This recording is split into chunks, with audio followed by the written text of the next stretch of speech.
Hi friends, இன்றைக்கி நம்ம என்ன டாபிக் பார்க்க போகிறோம் அப்படின்னா, ஒரு சொல்லுக்கு இணையான வேறு சொற்கள் அறிதல். ஒரே சொல்லுக்கு இணையான வேறு சொற்கள் சேம் மீனிங் வரும் இல்லையா? நம்ம ஆல்ரெடி பார்த்துருக்கோம்ல, ஒரு பொருள் தரும் பல சொற்கள் கிட்டத்தட்ட சேம் அதே மாதிரி தான் இருக்கும். பார்க்கலாம். பேச்சு வழக்கு, எழுத்து வழக்கு என ஒரு மொழி நீண்ட நெடுங்காலம் வழக்கில் இருக்கும்போது ஒரு சொல்லுக்கு இணையான வேறு சொல்லும் வழக்கத்திற்கு வந்து விடுகிறது.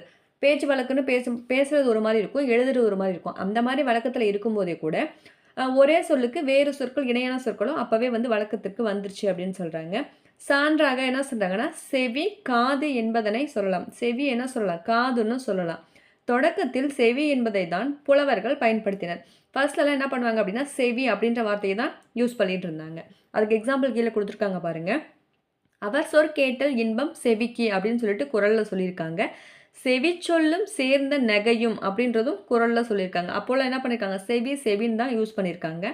சேவகன் சீர் கேளாத செவி என்ன செவியே, திருமால் சீர் கேளாத செவி என்ன செவியே. இது வந்து சிலப்பதிகாரத்தில் ஆட்சியர் குறவை வரியில் சொல்லியிருக்காங்க. அதாவது ஃபர்ஸ்ட்லலாம் என்ன சொல்லியிருக்காங்க அப்படின்னா, செவி காது அப்படின்னு ரெண்டுமே வேர்டு இருந்தாலும் ஃபர்ஸ்ட்லலாம் செவி அப்படின்ற வேர்டு தான் வந்துட்டு யூஸ் பண்ணிட்டு இருந்திருக்காங்க. பின் வந்த பாரதியார் என்ன பண்ணியிருக்காரு அப்படின்னா, செந்தமிழ் நாடெனும் போதினிலே என்ப தேன் வந்து பாயுது காதினிலே அப்படின்ட்டு இவர் தான் என்ன பண்ணுறாரு, காது அப்படின்ற வார்த்தையை வந்துட்டு யூஸ் பண்ணியிருக்காரு. என்று காது என்ற பேச்சு வழக்கு சொல்லை பயன்படுத்தியுள்ளார். யாரு, பாரதியார் வந்து காது அப்படின்னு சொல்லிட்டு பயன்படுத்தியிருக்காரு. திருத்தக்க தேவரே காது என்ற சொல்லை பயன்படுத்தியுள்ளார். திருத்தக்க தேவரும் என்ன பண்ணியிருக்காருன்னா, காது அப்படின்ற சொல்லை தான் வந்து பயன்படுத்தியிருக்காரு. இதனால் ஒரே பொருளுக்கு செவி காது என்ற இணையான இரண்டு சொற்கள் தமிழில் தோன்றிவிட்டன. அதனால ஒரே பொருள் தான், செவினால் ஒன்று தான் காதுனால் ஒன்று தான். ஆனால் வந்து ரெண்டு சொற்கள் இருக்கு இல்லையா, அதான் சொல்கிறாங்க. இது தமிழின் சொல் வளத்தை காட்டுகிறது. இது வந்து நம்ம தமிழில் இருக்க சொல் வளத்தை, அவ்வளோ சொற்கள் வந்து இருக்குது அப்படின்ற சொல் வளத்தை வந்து காட்டுகிறது அப்படின்னு சொல்கிறாங்க. இவ்வாறு வருவனவற்றை ஒரு சொல்லுக்கு இணையான வேறு சொல் என்பர். மக்களிடம் இரண்டரை கலந்துவிட்ட பிறமொழி சொற்களும் சில நேரங்களில் ஒரு சொல்லுக்கு இணையான வேறு சொல்லாகவும் செயல்படுகின்றன. மேற்கூறியவாறு வரும் சொற்கள் சிலவற்றை இங்கு காண்போம். அதாவது ஒரே சொல்லுக்கு இணையான வேறு சொற்கள் இருக்கு இல்லையா, அதை தான் வந்து பார்க்கலான்னு சொல்கிறாங்க. அதாவது அகர வரிசையில் கொடுத்துருக்காங்க. சில வார்த்தைகளுக்கு வந்துட்டு ஒரே பொருள் தரக்கூடிய வேறு சொற்கள் இருக்குல்ல, அதை தான் பார்க்க போகிறோம். அதற்கு இணையான வேறு சொற்கள். இப்போ அனல் அப்படின்னு என்னது, அதை தாடின்னு சொல்லலாம், முகவாயின்னு சொல்லலாம். இதே ரெண்டு சுழி நாவாக இருந்தால் அனல்னா நெருப்பு அப்படின்னு சொல்லுவோம்ல. ஆனால் 3 சுழி நா கொடுத்துருக்காங்க. அப்போ அந்த டன்னகரம். அப்போ அனல் அப்படின்னா தாடி முகவாய். அகராதி அப்படின்னா அகர வரிசையும் சொல்லலாம். அகராதினாலும் ஒன்று தான், அகர வரிசைனாலும் ஒன்று தான். அதாவது கிட்டத்தட்ட பொருள் தருக அதே மீனிங் தான், சேம் வேர்டு தான். அதுக்கு வந்து இதான பொருள் ரெண்டுத்துக்குமே வந்து ஒரே வார்த்தையாக சொல்லலாம். அலைனா திரை, அக்கால் அப்படின்னா தமக்கை, தமக்கைன்னு சொல்லுவோம் இல்லையா, அதுதான் வந்து அக்கால். அடி அப்படின்னா தாள், அரைனா பாதி. அரங்கம் என்பது மேடையை குறிக்கும். அன்னம்னா சோறு. அறம்னா நீதி இல்லைன்னா தர்மம்னு சொல்லலாம், அது வந்து அறம். ஆடி என்பது கண்ணாடி இல்லைன்னா ஆடி ஆடி அசைஞ்சு வரன்னு சொல்கிறோம்ல, ஆடி அசைந்து அப்படின்னு ஒரு பொருளை குறுக்குது. ஆறு அப்படின்னா நதி. ஆணைனா கட்டளை இல்லைன்னா உத்தரவு. ஆளி என்பது கடல். ஆனா பசு. அடுத்து ஆடை என்பது உடுக்கை அப்புறம் துணி அப்படின்ற பொருளும் கொடுக்கும். ஆணிரைனா பசு கூட்டம். ஆனாவே பசு தானே, ஆணிரைனா பசு கூட்டம். இணைனா என்னது, ஒப்பு. அதற்கு ஈடு இணையே இல்லாமல் இருக்குன்னு சொல்கிறோம்ல, இணைனா ஒப்பு. இன்னல் என்பது துன்பம். இளவரசன்னா அரசகுமாரன். ஈடு என்பதற்கு பொருள் என்னது, இணை. உரைனா பேச்சு. உற்றார் உறவினர். உடம்புனாலும் மெய்னாலும் ஒன்று தான், உடம்புக்கு மெய். உச்சினா என்னது, மேல் இல்லைன்னா சிகரம். உச்சி மேலே மலை உச்சி சொல்கிறோம்ல அது. உரல்னா ஆட்டுக்கள், அம்மிக்கல் ஆட்டுக்கள் உரல் சொல்கிறோம்ல அது. உழவுனா விவசாயம், உழவர் விவசாயம். உதைத்தல் என்பது எற்றுதல், நம்ம எட்டு உதைத்தல்னு சொல்லுவோம் இல்லையா, உதைத்தல்னா எற்றுதல். ஊறு என்பது துன்பம். அடுத்தது எரிதல், எரிதல்னா வீசுதல். எழுத்தாணி என்பது எழுதுகோல். எருது அப்படின்னா காளை. கடைனா அங்காடி. கழனினா வயல் செரு இதெல்லாம் சொல்லுவோம்ல. கண்ணா விழி. கனினா பழம். களி என்பதற்கு மகிழ்ச்சி என்று களிப்பு சொல்கிறோம்ல, மகிழ்ச்சி அப்படின்னு பொருள். கரைனா ஓரம். கடல் என்பது ஆழி. கன்னடம் வந்து கர்நாடகம். கால்வாய் அப்படின்னா வாய்க்கால். கார்னா கருப்பு. கார்னா கருப்பு, கருப்புனா பஞ்சம்னு படிச்சிருக்கோம் மீனிங் இல்லையா. கார்னா கருப்பு. காடு அப்படின்னா அடவி. அடுத்து பார்க்கலாம். காணுதல்னா பார்த்தல், காணுதல் அப்படின்னா பார்த்தல். கிணறுனா கேணி. கிளி என்பது கிள்ளை. கிழக்கு அப்படின்றதுக்கு குணக்கு அப்படின்னு சொல்லுவோம். புக்லேயே படிச்சிருக்கோம்ல, ஸ்கூல் புக்லேயே இருக்குது. குடும்பம்னா குடி. குடக்கு என்பது மேற்கு. கூந்தல் அப்படின்னா குழல். கூந்தலுக்கு வந்துட்டு குழல். கூற்று என்பது பேச்சு. கேளிக்கைனா வேடிக்கை. கேரளம் மலையாளம்.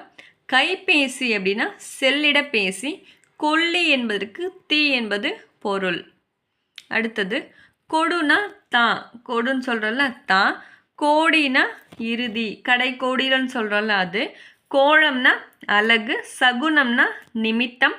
சிதம்பரம் என்பது தில்லை. தில்லை நடராசர் சொல்கிறோம் இல்லையா. சினம்னா கோபம் வெகுளி. சீர்னா சிறப்பு. சுற்றுச்சுவர் என்பது சிறைப்புறம்.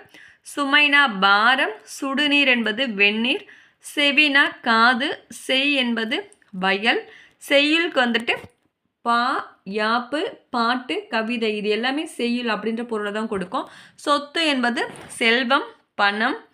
சொற்போர் அப்படின்னா வாதம்னு சொல்லலாம், தர்க்கம்னு சொல்லலாம். ஓகேவா. சொற்போர் அப்படின்றது வாதம் இல்லைனா தர்க்கம். சோறுனா சாதம். அன்னம்னாலும் சோறு தான். சோலைனா கா. தலை என்பது உச்சி. தராசுனா துலாக்கோல். தப்பு அப்படின்றது குற்றம், தவறு சொல்கிறோம் இல்லையா, குற்றம். தவறுனா பிழை. தாய்னா அம்மா.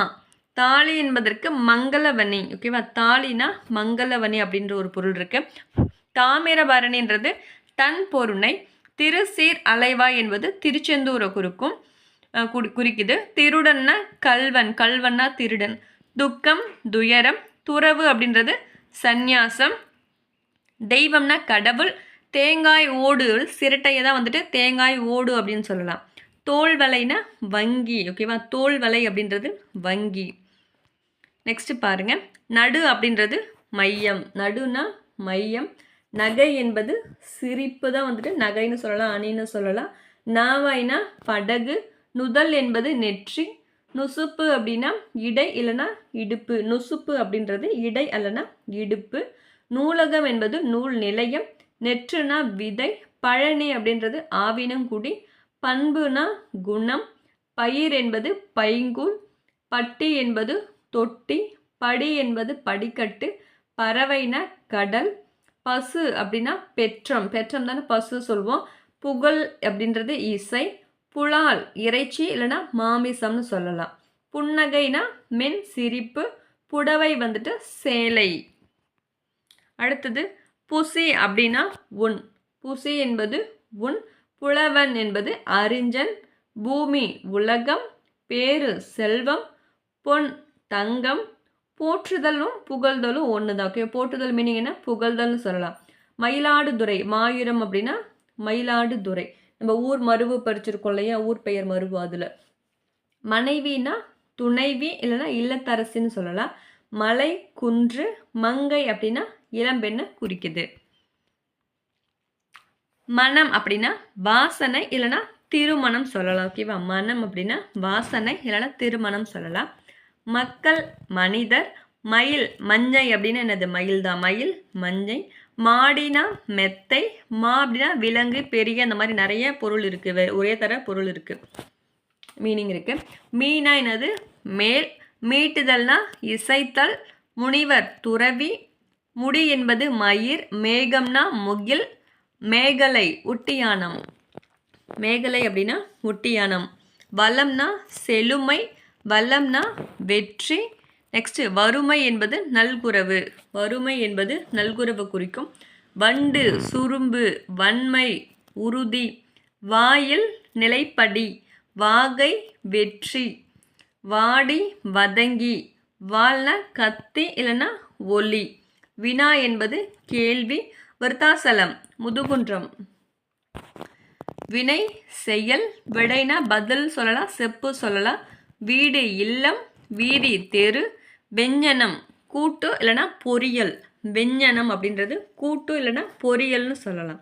வேந்தனோட மீனிங் அரசர்க்கரசன். அரசருக்கு அரசன் தான் வந்துட்டு வேந்தன். வே என்பது மூங்கில குறிக்குது. ஓகே ஃப்ரெண்ட்ஸ், அடுத்த டாப்பிக்கில் பார்க்கலாம். பாய்.